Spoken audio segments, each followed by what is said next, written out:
오늘 찬양해 주신 우리 에베네zer 찬양대회에도 감사의 말씀을 드립니다. 우리 축복의 인사 함께 나누도록 하겠습니다. 우리 앞뒤 우리 좌우 한 번씩 돌아보시면서 우리 힘차게 인사하겠습니다. 참 잘 오셨습니다. 참 잘 오셨습니다. 참 잘 오셨습니다. 우리 한 번 더 인사하겠습니다. 주님의 이름으로 축복합니다. 주님의 이름으로 축복합니다. 네, 축복합니다. 네, 기도하겠습니다. 하나님 감사합니다. 저희들에게 이 귀한 예배를 허락하시고 오늘 또한 하나님의 말씀을 듣게 하심을 감사합니다. 이 말씀을 들을 때에 우리의 귀에 그리고 우리의 마음판에 이 말씀이 들려지고 새겨지게 하여 주셔서 이 말씀대로 살아갈 수 있는, 또 말씀의 열매를 맺어 주님께 드릴 수 있는 믿음의 삶을 살아갈 수 있도록 인도하여 주시옵소서. 예수님의 이름으로 간절히 기도드립니다. 아멘.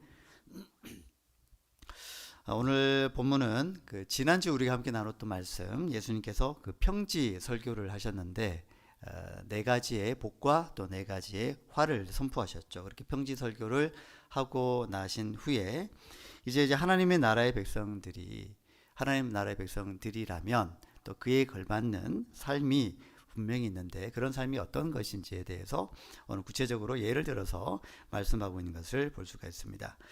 오늘 예수님은 세 가지의 차원에서 사랑을 강조하고 있습니다. 첫째는 보복하지 않는 사랑입니다. 이것은 27절에서 31절 사이에서 말씀을 하고 있는데요. 원수를 사랑하고 또 자신을 미워하는 자들에게 오히려 선을 행하고 저주하는 자를 오히려 축복하고 모욕하는 사람을 위해서는 기도해라. 그렇게 말씀을 하고 있습니다. 그리고 두 번째의 사랑은 보상을 추구하지 않는 사랑이다라고 말씀합니다. 이것은 32절에서 36절 사이에서 말씀을 하고 있는데요. 예수님 이 부분에서 이렇게 질문하는 방식으로 접근을 하고 있습니다. 이렇습니다. 만일 너희를 사랑하는 자만을 사랑한다면 도대체 너희가 무슨 칭찬을 받을 수 있겠느냐? 너희가 만일 너희에게 잘해주는 사람들에게만 너희도 잘해준다면 그것이 너희에게 무슨 칭찬받을 만한 일이 되겠느냐? 죄인들도 그렇게 한다 말씀하고 계시고, 또 너희가 도로 갚아줄 것이라고 생각하는 사람들에게만 빌려준다면 그것이 너희에게 무슨 칭찬받을 만한 일이 되겠느냐? 죄인들도 그런 식으로 빌려준다라고 이렇게 말씀을 하고 계십니다. 자, 그리고 세 번째 차원의 사랑은 비판하지 않는 사랑이다라고 말씀하고 있는데, 이것은 37절과 38절에서 말씀을 하고 있습니다. 여기서 네 가지의 명령령을 띠는 말씀을 통해서 기독교적인 사랑은 이런 것이다라고 말씀하고 있는데요. 바로 비판하지 마라, 그리고 정죄하지 마라, 그리고 용서해라, 그리고 주라, 이렇게 말씀을 하고 있습니다. 자, 이렇게 잠깐 서두에서 말씀드린 이런 내용들은 오늘 본문 말씀의 전체적인 맥락입니다. 자, 이제 우리는 이 지점에서 이런 질문을 좀 스스로에게 한번 해볼 수 있을 것 같습니다. 자, 이게 과연 나에게도 가능한 일인가? 내가 이 일을 할 수 있는가? 라는 질문입니다. 제가 질문을 하고 있습니다. 여러분들에게 질문을 좀 던지고 있습니다. 여러분, 이게 가능할까요? 자, 여러분에게 가능할 거라고 생각하십니까? 못한다고요? 못할 것 같다고요? 네. 자, 내 삶에 이렇게 살아갈 수 있는 과연 가능성이 있을까? 여러분 혹시 지금까지 혹시 이렇게 살아 오셨습니까?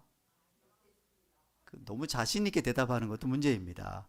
나 그렇게 못 살았어요. 그렇게 말씀하는 것도 참 어떻게 받아들여야 될지 모르겠지만, 자, 우리는 사실 이런 예수님의 말씀에 대해서 내가 과연 이 말씀대로 살아왔던가, 혹은 앞으로도 이렇게 살아갈 수 있을 것인가, 가능한 일인가 나에게 있어서. 자, 이 질문에 대해서 우리는 참 어렵지 않나라는 내면의 대답을 할 수밖에 없는 상황입니다. 자, 그런데 잘 들어보십시오. 우리가 하나님의 말씀을 들을 때 저건 할 수 있을 것 같은데, 나도 할 수 있어, 혹은 나도 저건 평소에 하고 있는 일이야, 말씀이야 라고 생각을 하게 된다면 하나님의 말씀대로 내가 그렇게 살고 있든지 정말로, 아니면 정말 이 말씀에 대해서 나는 크게 교회에 오면 나는 뭐 말씀은 중요하지 않은 것 같아. 그냥 이 시간이 중요한 것이지. 나는 내가 할 수 있는 말씀, 내가 실천할 수 있는 말씀만 내가 듣고 가겠어. 그것만 내가 받아들이고 가겠어라고 하시는 분들은 이 말씀이 그렇게 부담스럽지 않을 수 있습니다. 그건 뭐 예수님이 하신 좋은 말씀이구나 이렇게 그냥 넘어갈 수 있는 경우이죠. 자, 여러분은 어떻습니까? 이 말씀이 정말 여러분들이 실천할 수 있을까라는 의문이 드는 동시에 나도 이렇게 좀 살아봤으면 좋겠다라고 하는 그런 도전을 주는 말씀인가요? 아니면 나와 상관없는 말씀이라고 그냥 패스하고 싶은 말씀일까요? 어쩌면 우리는 하나님의 말씀을 듣는 중에 저게 정말 가능한가? 실제로 우리가 믿음으로 살아가는 데 있어서 이 말씀이, 이러한 말씀이, 하나님의 말씀이 내가 실천할 수 있는 말씀인가?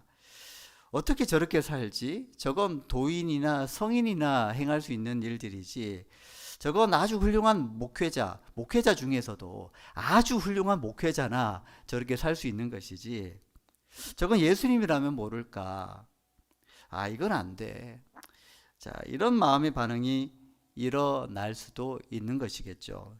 자, 그런데 만일에 이런 마음의 반응들이 혹시 일어난다면 저건 너무 어려운 것 같은데 어떻게 내가 저렇게 살지? 라고 조금 약간의 갈등도 일어나면서 불가능할 것 같은데 이런 마음이 좀 일어난다면 여러분 희망을 가지셔야 됩니다. 여러분은 말씀을 잘 들으신 겁니다. 네, 잘 들으신 거예요. 하나님의 말씀을 듣다 보면 도무지 그렇게 살 수 없을 것 같은, 그래서 이게 진짜 가능하다고? 이런 삶이 가능하다고? 그건 너무 유토피아적인 그런 말씀 아니야? 인간이 어떻게 그렇게 살 수 있어? 에이, 이건 불가능한 거야 라는 마음의 반응이 일어날 때 그때가 희망적이라니까요. 왜냐하면 그때에 비로소 우리 안에 변화의 세포가 깨어나기 시작한다는 것입니다. 근데 말씀을 들었는데 아무 느낌도 없고, 말씀을 들었는데 아무 불편함도 없고, 말씀을 들었는데 그냥 늘 좋은 말씀을 듣던 나쁜 말씀을 듣던 불편한 말씀을 듣던 늘 마음이 평안하신 분들은요, 변화가 없습니다. 변화의 세포가 깨어나지 않는 거예요. 늘 괜찮거든요. 그냥 어떤 말씀이 들려도 괜찮은 거예요.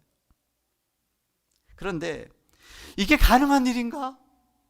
이게 정말 가능하다고? 어떻게? 이렇게 불편하게 다가오면요, 우리는 그때에 여러분 가운데 변화의 세포가 깨어나고 있구나라는 것으로 받아들이시면 좋겠습니다.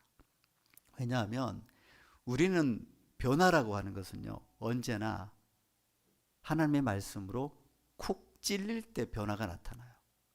그때가 시작되는 거거든요. 하나님이 말씀으로 쿡 하고 찌릅니다. 이렇게. 대야, 너 이렇게 살아야 되는데 너 이렇게 살 수 있겠니? 네가 그래도 목사인데 이렇게 살아야 되지 않겠니? 그러면 저는 제가 아무리 목사라도 제가 정말 이렇게 살아야 됩니까?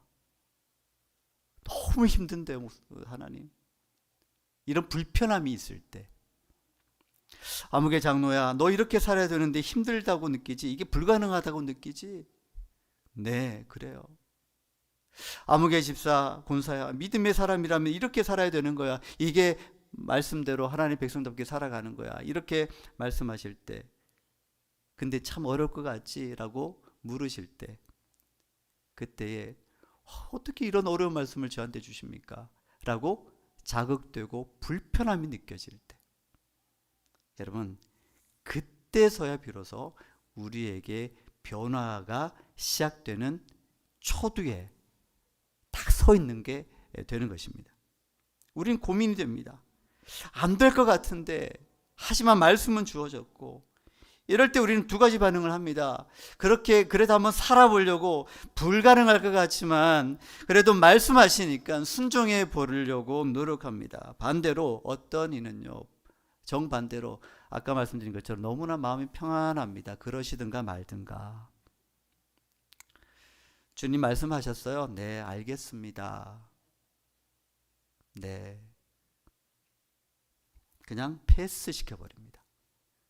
그리고 본인 귀에 좋은 말씀만 오케이, 아멘, 할렐루야 받아들이고 그 말씀만 가지고 살아가는데 그 사람에게는 변화가 기대되기 어렵습니다. 여러분은 어떤 경우이십니까? 여러분 전자이기를 바랍니다. 불편하지만 말씀대로 살아보려고, 그래서 변화의 세포가 깨어나서 하나님 말씀대로 변화되어져 가기를 그래도 노력해 보는 그런 분들로 성도님들로 살아가실 수 있기를 축복합니다. 네. 다시 처음으로 돌아가 볼까요? 사랑은 세 가지 측면이 있다고 했습니다. 첫째가 보복하지 않는 사랑이었습니다. 즉 원수를 사랑하고 미워하는 자들에게 선을 행하고 저주하는 사람, 즉 자기를 저주하는 사람을 축복하고 자기를 모욕하는 사람을 위해서 기도하는 것, 이게 바로 보복하지 않는 사랑이라고 말씀하고 있습니다. 자신에게 해코지를 하는 사람에 대해서도 이렇게까지 사랑할 수 있는 사랑의 그 수준을 높이라고 하는 것입니다.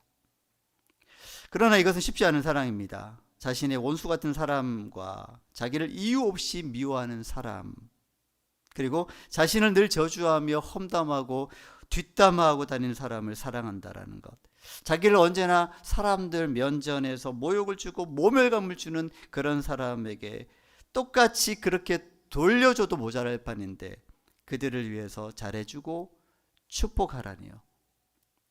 가능할까요? 불가능하겠죠.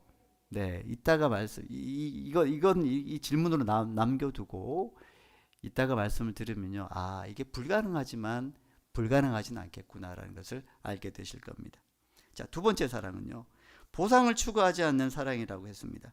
자기를 사랑하는 자만 사랑하면 이는 칭찬할 일이 없다는 것입니다. 나에게 잘 못해주고 사랑해주지 않는 사람까지도 사랑하는 것이 진짜 사랑이다라고 말씀하고 있는 것입니다. 자, 세 번째, 비판하지 않는 사랑입니다. 비판하지 말라고 합니다. 그래야 너희도 비판받지 않을 것이다 라고 말씀합니다. 정죄하지 말라고 말씀하십니다. 그래야 너희도 정죄받지 않을 것이다 라고 말씀하고 있습니다. 여러분, 이 비판하는 것, 정죄하는 것, 여러분 비평하는 것과 비판과 정죄하는 것은 다릅니다.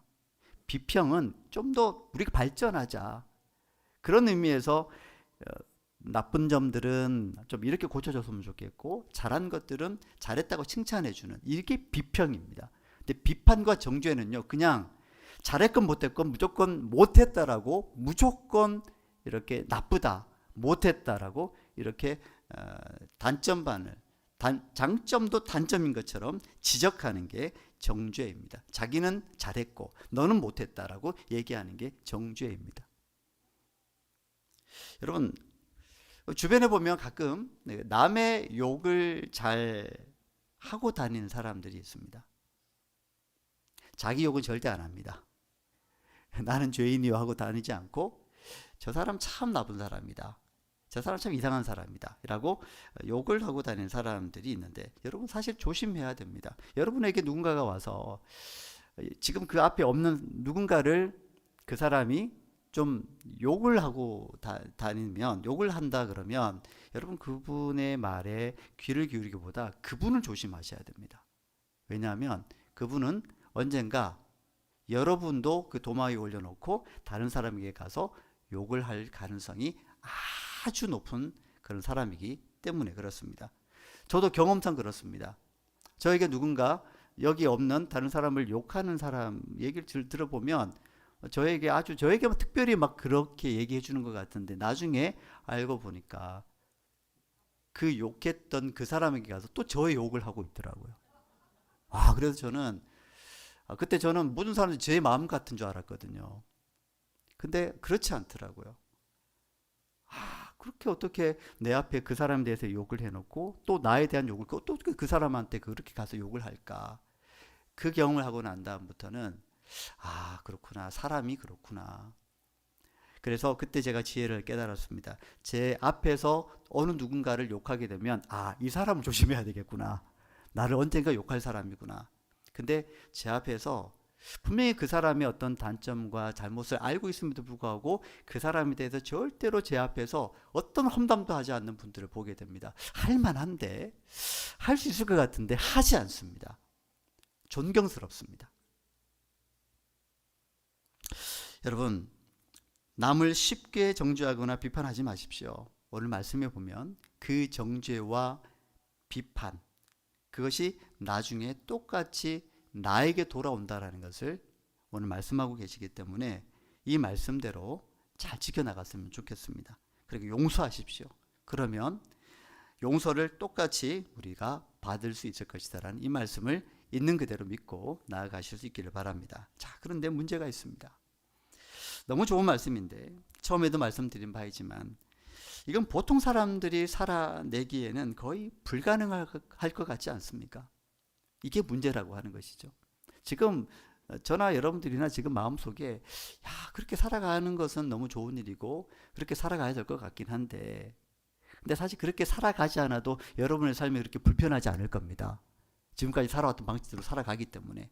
그런데 이 말씀이 정말 여러분 삶 가운데 변화되어지려 그러면, 변화의 말씀이 되려 그러면 이 말씀이 정말 여러분 마음에 부딪혀 가지고 불편해져야 됩니다.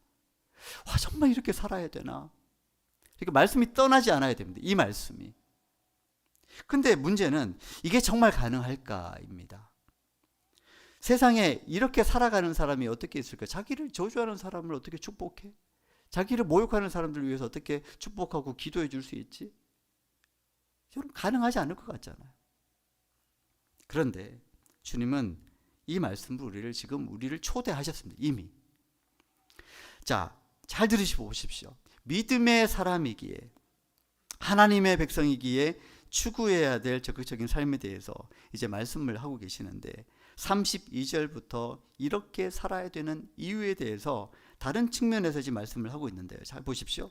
나를 사랑하는 자만을 위해서 사랑하는 자만을 사랑하는 것, 나에게 잘 대해주는 사람에게만 잘 대해주는 것, 도로 갚아줄 것이다라고 여겨지는 그 안전한 사람에게만 뭔가를, 나에 있는 소유를 뭔가 빌려주는 것, 이렇게 하는 것은요 사실 누구나 할 수 있는 일이라는 거예요. 이에 대해서 예수님은 단호하게 이렇게 말씀하십니다. 이것은 죄인들도 그렇게 한다. 자, 그럼 여기서 말씀하고 계시는 죄인들이 어떤 특정한 죄를 저지른 사람을 의미할까요? 아니에요. 여기에서 죄인은 어떤 누군가를 죄인이라고 특정하는 것이 아니라 이 세상에 죄인된 모든 사람들, 그냥 태어난 모든 사람들, 지금 저나 여러분들이나 그냥 일반적으로 살아가고 있는 모든 사람들을 일컫고 있는 거예요. 즉 숨이 붙어 있는 사람들은 누구나 그냥 그렇게 한다. 자, 조금 더 쉽게 얘기해 볼게요. 이것은 배우지 않아도 할 수 있는 일이에요. 이것은 훈련하지 않아도 할 수 있는 일이에요. 여러분을 사랑해주는 사람을 여러분도 사랑해주는 것 배워야 할 수 있나요? 고민하지 않아도 할 수 있어요. 훈련하지 않아도 할 수 있어요. 자, 쉽게 얘기해 볼게요. 좀 더. 여러분 배고프면 어떻게 하세요? 자, 아기가 태어났어요. 아기가 배가 고파요. 어떻게 하죠? 젖을 빨죠. 어떻게 배웠나요? 아니에요. 본능이에요. 엄마의 젖을 빨아요. 자기 배를 채워요. 자기의 배가 채워지면 평안해집니다. 그리고 잠을 잘 자죠. 그게 아이가 배워서 된 게 아니에요. 엄마 젖을 찾는 것, 내가 배고프다는 것을 알리는 것은 우는 것을 통해서 알리는데 이게 배워서 된 건가요? 본능이에요, 본능. 자, 오늘 우리가 나를 사랑해 주는 사람을 사랑하는 것, 나에게 잘 대해주는 사람에게만 잘 대해주는 것, 이런 등등의 이런 그 삶은요, 내가 배우지 않아도, 내가 자연인으로서 훈련받지 않아도 그냥 누구나 자연스럽게 할 수 있는 일, 그런 일들이라고 하는 것이에요. 본능적으로 하는 일이에요. 그게 일반적인 수준이라고 하는 것이죠. 그런데 주님은요, 우리를 그런 일반적인 수준, 그냥 본능적인 수준으로 살으라고 우리를 부르신 게 아니에요. 하나님 나라의 백성다운 수준으로 부르신 거예요. 하나님 나라의 백성이라면 그 백성다운 수준이 있어야 되지 않겠습니까? 이것이 하나님 나라 백성으로서의 인격이며 품격이라는 것을 말씀해 주고 있는 거예요. 하나님 나라 백성이니까 마땅히 기대되는 격이 있다라고 하는 것입니다. 이 격이 바로 오늘 주어진 말씀대로 살아갈 때 세워진다라는 것입니다.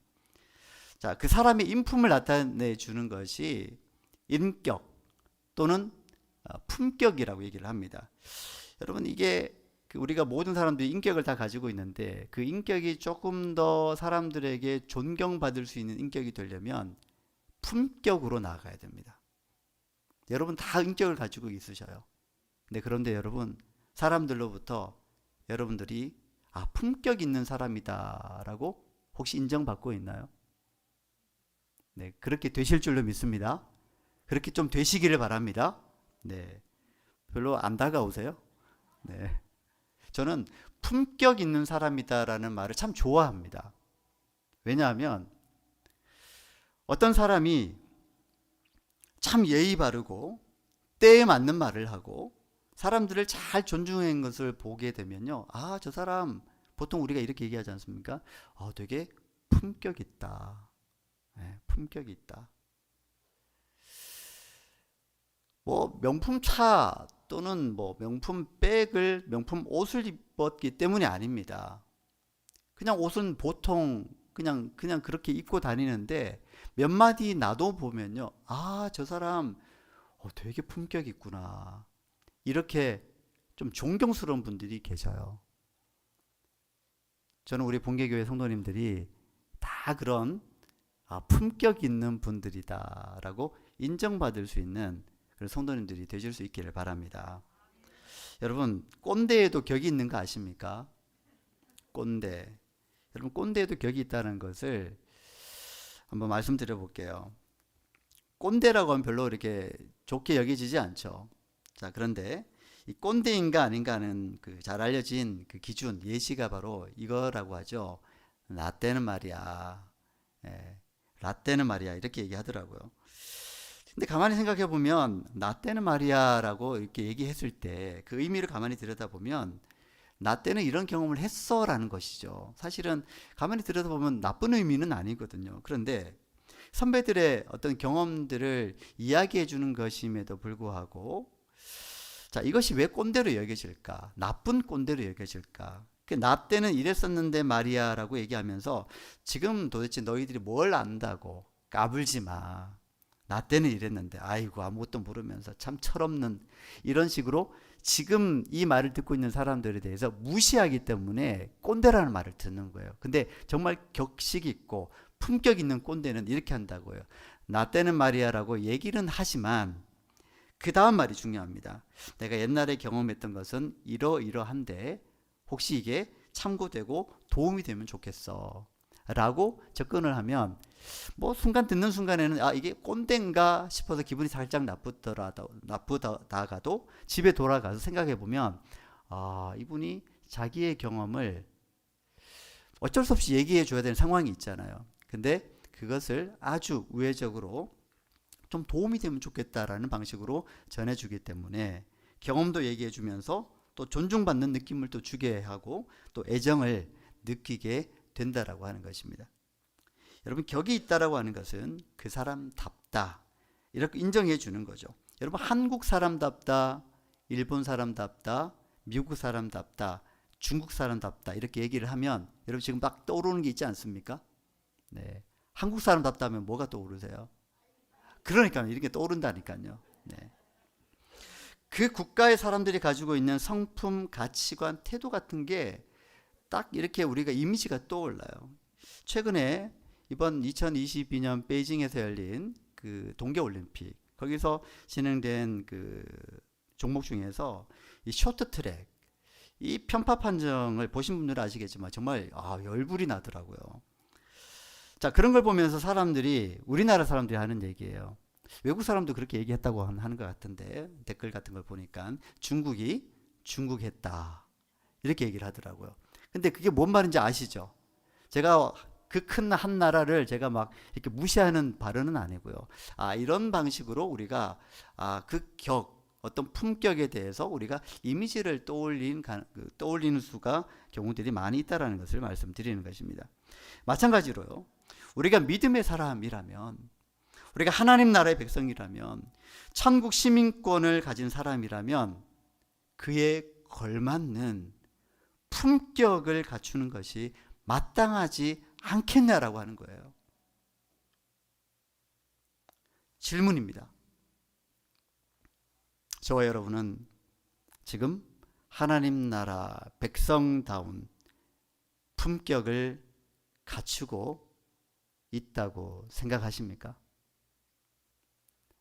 별로 대답을 안 하시는데. 네. 앞으로 하나님 나라 백성다운 품격을, 그 수준의 품격을 가지고 나아가실 수 있는 저와 여러분 되실 수 있기를 축복합니다. 오늘 말씀처럼 이렇게 살아가는 것이 가능할까요? 라고 했을 때 여러분, 인간적으로는 불가능하고 우리 본성적으로는 불가능해 보입니다. 하지만 이제 하나님 나라의 백성이 된 우리는 하나님 나라 백성으로서의 품격을 지향하는 사람으로서 이렇게 살아가는 것이 마땅하다라고 여기고 그렇게 말씀에 순종하며 나아가실 수 있기를 바랍니다. 가능한 것 같지 않지만 가능할 수 있도록 살아가야 되는 것이 믿음의 사람들이고 하나님 나라 백성이고 그리스도인이라고 꼭 받아들이실 수 있기를 바랍니다. 쉽지 않은 삶의 방식이지만 이것을 실천함으로 하나님 나라의 가치를 실현하는 데 쓰임받는 성도 여러분들이 되실 수 있기를 주님 이름으로 축복합니다. 기도하겠습니다. 하나님 아버지, 하나님 나라의 백성으로서 가치를, 그 품격을 가지고 나아갈 수 있도록 인도하여 주옵소서. 나를 사랑해 주는 사람만 사랑하는 것이 아니라, 나를 잘 대해주는 사람만 잘 대해주는 것이 아니라, 나를 저주하는 사람도 나를 모욕하는 사람에게도 잘 대해주고 사랑하고 품어주고 기도하며 축복해 줄 수 있는, 그래서 하나님 나라의 백성답게 그 품격과 수준을 가지고 나아갈 수 있는 저희 모두가 될 수 있도록 인도하여 주시옵소서. 예수님의 이름으로 간절히 기도드립니다. 아멘.